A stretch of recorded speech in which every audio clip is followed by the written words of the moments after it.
So nandito na tayo sa bypass ng Cabiao. So yun. Ayan, gigilid tayo kasi tuloy sakyan. So yun, pag ano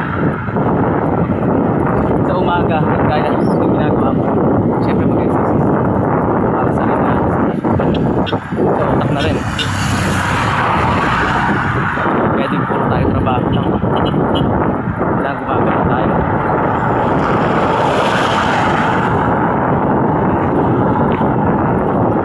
Labas-labas din.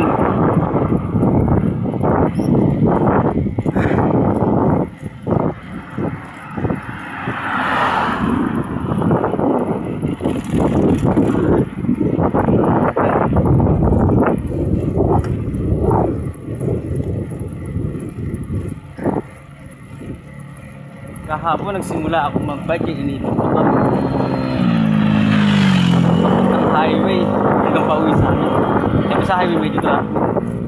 Nabot ako naman isang oras na sa pag-bike. Ang daily habit, ang daily ko kasi mag-jogging talaga. Kaya since nahihirapan na akong gumising sa umaga, para mas madaling makapunta dito, bike na lang.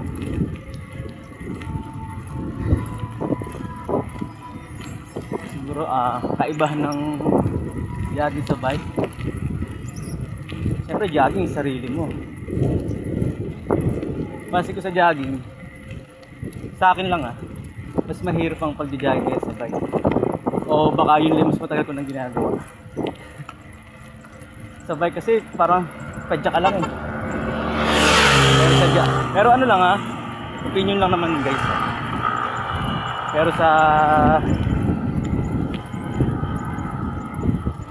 jogging kasi sarili mong ano dun eh. Although mas makakontrol mo siya. Ako hirap palang explain.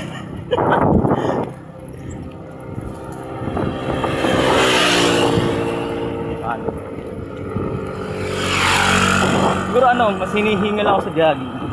Dito naman pag sa pagbabike, lalo pag matagal ka na nagbabike, masakit sa binte.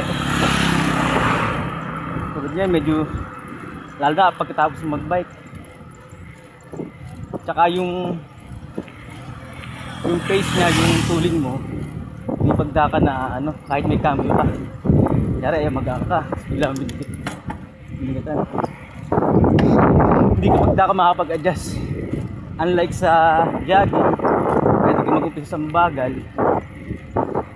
patuloy ka na lang ng patuloy habang tumatagal. All sa bike naman ganun din. Mas matagal lang siguro yung adjustment mo pag nagsishift ka. Kung mas mabigat man o mabawasan mo, yun nakita ko iba. Tsaka ang running, mas pumping siya sa heart. So,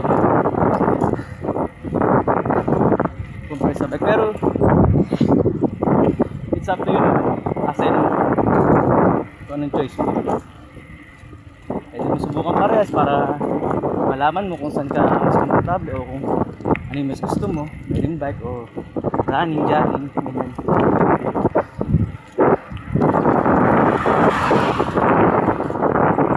Ay guys, ano ba pwede natin yan?